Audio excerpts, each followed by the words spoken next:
So ഈ ഒരു വീഡിയോയിൽ നമ്മൾ നോക്കാൻ പോകുന്നത് നമ്മൾ നേരത്തെ എഴുതിയ ഈ ഒരു പ്രോഗ്രാം ഇല്ലേ, ലൈക്ക് ഈ ഒരു പ്രോഗ്രാം നമ്മൾ റൺ ചെയ്തപ്പോൾ ഇവിടെ ഒരു 20 വന്നു. സോ ഈ ഒരു 20 എങ്ങനെയാണ് വരുന്നതെന്നുള്ളതാണ് നമ്മൾ ഈ ഒരു വീഡിയോയിൽ കവർ ചെയ്യാൻ പോകുന്നത്. സോ ഏതൊരു ലാംഗ്വേജ് ആയാലും അതിനെ നമ്മൾ ഈ ഒരു എക്സിക്യൂഷൻ സംഭവിക്കുന്നത് മെയിൻലി ഇതിൽ രണ്ടിൽ ആരെങ്കിലോ അല്ലെങ്കിൽ ഇവിടെ ഒരു കോമ്പിനേഷൻ യൂസ് ചെയ്തിട്ടാണ്. So either we will be using the interpreter അല്ലെങ്കിൽ കമ്പൈലർ യൂസ് ചെയ്തിട്ടായിരിക്കും ഈ ഒരു സംഭവം നടക്കുന്നത്. സോ ജാവാസ്ക്രിപ്റ്റിൻ്റെ കേസിൽ ഇൻ്റർപ്രറ്റർ ഓർ കമ്പൈലർ ലാംഗ്വേജ് ആണോ എന്ന് ചോദിച്ചാൽ ജാവാസ്ക്രിപ്റ്റ് ആക്ച്വലി ഒരു ഇൻ്റർപ്രറ്റഡ് ലാംഗ്വേജ് എന്നാണ് പറയുന്നതെങ്കിലും ശരിക്കും അതൊരു mix of interpretation and JIT കമ്പൈലേഷനാണ്. JIT എന്ന് പറഞ്ഞാൽ ജസ്റ്റ് ഇൻ ടൈം കമ്പൈലേഷൻ എന്നാണ്. സോ ജാവാസ്ക്രിപ്റ്റിൻ്റെ കേസിൽ ഇത് രണ്ടും ചെയ്യാറുണ്ട് for a faster and versatile web application. So പെട്ടെന്ന് കാര്യങ്ങൾ നടക്കാൻ വേണ്ടി ഇതിൻ്റെ രണ്ടിൻ്റെയും കൂടി ഒരു മിക്സ് ആയിട്ടാണ് സംഭവിക്കുന്നത്. സോ ഇൻ്റർപ്രറ്റേഷൻ എന്നൊന്നും ഉദ്ദേശിച്ചത് എല്ലാ പ്രോഗ്രാമിനെയും ഇൻ്റർപ്രറ്റ് ചെയ്യുന്ന നേരത്ത് top to bottom line by line ആയിരിക്കും എക്സിക്യൂട്ട് ചെയ്യുന്നത്. അതേസമയം കമ്പൈലേഷൻ്റെ കേസിൽ ടോപ്പ് ടു ബോട്ടം എക്സിക്യൂഷൻ ആ ഒരു സാധനമല്ല, പകരം മൊത്തം ഫയലിനെ ബൈറ്റ് കോഡാക്കും ആൻഡ് പിന്നെ ആ ബൈറ്റ് കോഡിനെ റൺ ടൈമിൽ മെഷീൻ കോഡാക്കും. അതേസമയം ഇൻ്റർപ്രറ്റഡ് ലാംഗ്വേജിൽ ഇങ്ങനെ ബൈറ്റ് കോഡൊന്നുമില്ല, റൺ ചെയ്യുന്ന സമയത്ത് ലൈൻ ബൈ ലൈൻ ആയിരിക്കും ഈ ഒരു സാധനം എക്സിക്യൂട്ടായി പോകുന്നത്. സോ ജാവാസ്ക്രിപ്റ്റിൻ്റെ കേസിൽ ഇൻ്റർപ്രറ്റേഷൻ സംഭവിക്കുന്നുണ്ട്, അതിൻ്റെ കൂടെ തന്നെ റൺ ടൈമിന് തൊട്ട് മുന്നേ JIT കമ്പൈലർ വന്നിട്ട് ഇതിൻ്റെ ബൈറ്റ് കോഡാക്കും ആൻഡ് ആ ബൈറ്റ് കോഡിനെയാണ് എന്ത് ചെയ്യുന്നത് മെഷീൻ കോഡായിട്ട് പിന്നെ എക്സിക്യൂട്ട് ചെയ്യുന്നത്. സോ ലൈക്ക് ഇതാണ്ടില്ലേ ഇവിടെ ഇപ്പോൾ ഇതിപ്പോൾ മോസ്റ്റ്ലി ഇംപ്ലിമെൻറ്റഡ് ഇപ്പോഴത്തെ മോഡേൺ എൻജിൻസ് ആയിട്ടുള്ള VA12 എൻജിൻസിലാണ്. ഈ പറഞ്ഞ നമ്മളിപ്പോൾ നേരത്തെ ഉപയോഗിച്ചുകൊണ്ടിരിക്കുന്ന Node.js actually V8 engine use ചെയ്തുണ്ടാക്കിയ റൺ ടൈം എൻവയോൺമെൻ്റ് ആണ്. പണ്ടത്തെ കാലഘട്ടങ്ങളിൽ ഇത് വെബ് ബ്രൗസേഴ്സിൽ മാത്രമേ ഈ എൻജിൻ അവൈലബിൾ ആയിട്ടുണ്ടായിരുന്നുള്ളൂ. പിന്നെ അത് കുറച്ചുകൂടെ ഓപ്പൺ സോഴ്സ് ചെയ്തപ്പോഴാണ് നോഡ് പോലത്തെ ആൾക്കാർ അതിൻ്റെ ടോപ്പിൽ ബിൽഡ് ചെയ്ത് തുടങ്ങി. സോ അതാണ് ജാവാസ്ക്രിപ്റ്റിൻ്റെ ഒരു എക്സിക്യൂഷനിലെ ഒരു ടോപ്പ് ലെയർ സംഭവം എന്ന് പറയുന്നത്. ഇനി coming to like input and output സാധനങ്ങൾ, ഇതും വളരെ ലൈക്ക് ഒരു ടോപ്പ് ലെയർ ജസ്റ്റ് ഒരു ഇൻഫർമേഷൻ പോലെ കരുതിയാൽ മതി. നമ്മൾ ഔട്ട്പുട്ട് ഈ ഒരു പ്രോഗ്രാമിൽ എടുത്തത് console.log ബേസ് ചെയ്തിട്ടാണ്. സോ ഇതെങ്ങനെയാണ് വർക്ക് ചെയ്യുന്നത് ലൈക്ക് എക്സ്പ്ലെയിൻ ചെയ്യുകയാണെങ്കിൽ ഇതിനെ നമുക്ക് രണ്ടായിട്ട് സ്പ്ലിറ്റ് ചെയ്യാം.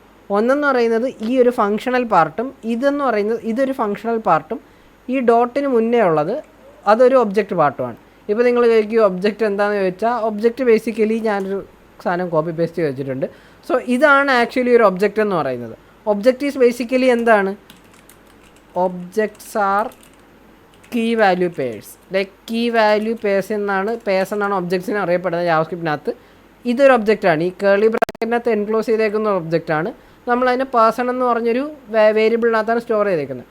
സോ ഈ നെയിം, ഈ ഗെറ്റ് നെയിം എന്ന് പറയുന്നത് കീയും, ഈ ബ്രാക്കറ്റ് കഴിയുമ്പോൾ ഈ ഫുൾ കോളൻ കഴിഞ്ഞിട്ടുള്ളത് അതിൻ്റെ വാല്യൂ. സോ നെയിമിൻ്റെ വാല്യൂ അശ്വിനും ഗെറ്റ് നെയിമിൻ്റെ വാല്യൂ ഒരു ഫംഗ്ഷനുമാണ്. സോ ഒബ്ജക്റ്റിനകത്ത് ഫംഗ്ഷനും വാല്യൂസ് ആയിട്ട് സ്റ്റോർ ചെയ്യാൻ പറ്റും. സോ നമ്മളീ പറഞ്ഞു വന്നത് ഇതൊരു ഒബ്ജക്റ്റും ഇതൊരു ഫംഗ്ഷനുമാണ്. സോ അതേപോലെ തന്നെ ഈ ഒരു പേഴ്സണിനെ കൺസിഡർ ചെയ്യുകയാണെങ്കിൽ ഇവിടെ പേഴ്സണാണ് ഒബ്ജക്റ്റ്, ഗെറ്റ് നെയിമാണ് ഫംഗ്ഷൻ. സോ ഇവിടെ സംഭവിക്കുന്നത് എന്തെന്ന് വെച്ചാൽ ഈ കൺസോൾ എന്ന് പറഞ്ഞിട്ടുള്ള ഒബ്ജക്റ്റ് ഓൾറെഡി ജാവാസ്ക്രിപ്റ്റിൻ്റെ ലൈക്ക് ലാംഗ്വേജിൽ ഓൾറെഡി ഡിഫൈൻഡ് ആണ്. നമ്മൾ ജസ്റ്റ് ഒബ്ജക്റ്റിനകത്തുള്ള ലോഗ് ബി എന്ന് പറയുന്ന ഫംഗ്ഷൻ കോൾ ചെയ്യുന്നു. ലോഗ് ചെയ്യുന്ന നേരത്ത് ഈ കൊടുക്കുന്ന സാധനത്തിന് പാരാമീറ്റർ എന്നാണ് പറയുന്നത്. സോ പാരാമീറ്റേഴ്സ് ഉണ്ടെങ്കിൽ നമ്മളത് ഇവിടെ റിസീവ് ചെയ്യും ആൻഡ് അത് ഇവിടെ യൂസ് ചെയ്യാൻ പറ്റും. സോ ഇതിന് നമ്മൾ ഇനി ഒന്ന് ലോഗ് ചെയ്ത് നോക്കുകയാണെങ്കിൽ console.log, കൺസോൾ ഒബ്ജക്റ്റാണ്, ലോഗ് ഫംഗ്ഷനാണ്. അതിനകത്ത് നമ്മൾ പേഴ്സൺ ഒബ്ജക്റ്റാണ്, പേഴ്സണിനകത്തുള്ള ഫംഗ്ഷനെ കോൾ ചെയ്യുന്നു. സോ ലൈക്ക് ഈ console.log പോലെ തന്നെയാണ് ഈ person.getName. നമ്മളിവിടെ ഒരു പാരാമീറ്റർ പാസ് ചെയ്യുന്നില്ലെന്നേ ഉള്ളൂ. ഇനി ഇത് റൺ ചെയ്താൽ പേഴ്സൺ എന്ന് പറഞ്ഞ ഒബ്ജക്റ്റിനകത്തുള്ള ഗെറ്റ് നെയിം ഫംഗ്ഷൻ ട്രിഗർ ആയിട്ട് ദിസ് നോട്ട് നെയിം എന്ന് പറയുമ്പോൾ ഇവിടെ ദിസിൻ്റെ കോണ്ടെക്സ്റ്റ് എന്ന് പറയുന്നത് ഈ ഒരു പേഴ്സണാണ്. പേഴ്സൺ ഇപ്പോഴത്തെ നമ്മൾ ദിസും കുറച്ച് ഇൻഡെപ്തായിട്ട് കവർ ചെയ്യും. സോ ദിസ് എന്ന് പറയുന്നത് ഇപ്പോൾ തൽക്കാലം ഈ ഒരു നെയിമായിട്ട് അസ്യൂം ചെയ്താൽ മതി. അതിനകത്തുള്ള വാല്യൂ ആണ് ഇവിടെ പ്രിൻറ്റ് ചെയ്യുന്നത്. സോ അതാണ് ലോഗ് ചെയ്യാനുള്ള ഒരു മെത്തേഡ് എന്ന് പറയുന്നത്. രണ്ടാമത്തേന്ന് പറയുന്നത് ലൈക്ക് നമുക്ക് അലേർട്ട് എന്ന് പറഞ്ഞ സംഭവമുണ്ട്, അതും യൂസ് ചെയ്യാൻ പറ്റും. സോ ഇപ്പോൾ ഇവിടെ നമ്മൾ ഇൻസ്പെക്ട് ടാബ് എടുക്കുകയാണെങ്കിൽ റൈറ്റ് ക്ലിക്ക് ചെയ്ത് ഇൻസ്പെക്ട് ചെയ്യാൻ പറ്റും. ഇവിടെ console.log പോയി കഴിഞ്ഞാൽ ഇവിടെ അലേർട്ട് കൊടുക്കാൻ പറ്റും. So this is alert. ഇത് നിങ്ങൾ മോസ്റ്റ്ലി കണ്ടിട്ടുണ്ടായിരിക്കും, K2ൻ്റെ ഒക്കെ വെബ്സൈറ്റിൽ ഈ സാധനങ്ങൾ ഇപ്പോഴും കാണാറുണ്ട്. സോ ലൈക്ക് ഈ ഒരു സാധനത്തിനാണ് നമ്മൾ അലേർട്ട് എന്ന് വിളിക്കുന്നത്. ഇത് പ്രിഫേർഡ് അല്ല ശരിക്കും, കാരണം നമ്മളൊരു കോഡിനകത്ത് 10-20 തവണ ലോഗ് കൊടുക്കുമ്പോൾ ഓരോ തവണ ഈ സാധനം വന്നു പോകുന്നത് അത്ര നല്ലതല്ല. ഓൾസോ നമുക്കിതിൻ്റെ വന്നു പോയ സാധനങ്ങൾ കാണാനും പറ്റത്തില്ല. ലൈക്ക് ആ വാല്യൂസ് അവിടെ പെർസിസ്റ്റ് ചെയ്യത്തില്ല. സോ അതുകൊണ്ട് അതിപ്പോൾ വളരെയധികം യൂസ്ഡ് അല്ല. നമ്മൾ console.log ആയിരിക്കും ലേണിംഗ് പർപ്പസിന് വേണ്ടി യൂസ് ചെയ്യുന്നത്. സോ രണ്ടാമത്തേന്ന് പറയുന്നത് ഇൻപുട്ട് ഗെറ്റിംഗ് ആണ്. ലൈക്ക് ജാവാസ്ക്രിപ്റ്റിനകത്തോട്ട് വാല്യൂസ് എങ്ങനെ എത്തിക്കുക, ലൈക്ക് ഈ ഒരു നമ്മൾ ലൈക്ക് നമ്മളെ സി പ്രോഗ്രാമിനൊക്കെ നമ്മൾ ടെർമിനലിൽ നിന്ന് വാല്യൂ ഉണ്ടത്തില്ലേ, അതുപോലെ ജാവാ സ്ക്രിപ്റ്റിന് എങ്ങനെയാണ് ഈ വാല്യൂസൊക്കെ കൊടുക്കുന്നതെന്നുള്ളത്. ഈ 10 ശരിക്കും യൂസറിൽ നിന്ന് ഇൻപുട്ട് എടുക്കുന്നതെങ്കിൽ നമുക്ക് ഒന്നാമത്തെ കാര്യം നമ്മൾ അലർട്ട് യൂസ് ചെയ്ത പോലെ പ്രോംപ്റ്റ് എന്ന് പറഞ്ഞൊരു സാധനമുണ്ട്. സോ പ്രോംപ്റ്റിനകത്ത് നമുക്ക് എൻ്റർ ഏജ് എന്ന് കൊടുത്തു കഴിഞ്ഞാൽ ലൈക്ക് ഈ ഒരു സാധനം ഇങ്ങനെ യൂസ് ചെയ്യാൻ പറ്റും. സോ ഞാനിവിടെ ഏജ് കൊടുത്തു കഴിഞ്ഞാൽ അതവിടെ പ്രിൻ്റ് ആവും. സോ അതേപോലെ അതാണ് ഒരു മെത്തേഡ് എന്ന് പറയുന്നത്. ഇതും ലൈക്ക് അത്ര യൂസ്ഡ് അല്ല. ഒരു റിയൽ വെബ്സൈറ്റിൻ്റെ കേസിനകത്ത് നിങ്ങൾ നോക്കുകയാണെങ്കിൽ അതിനകത്ത് ഇപ്പോൾ ഇതിനകത്ത് എന്തെങ്കിലും ഫോം ഉണ്ടോ, ലൈക്ക് ഇതിൻ്റെ സൈൻ ഇൻ പേജ് ക്ലിക്ക് ചെയ്യുകയാണെങ്കിൽ ഇതൊരു ഫോമാണ്. ലൈക്ക് ഈ കാണുന്ന സാധനം ഒരു ഫോമാണ്.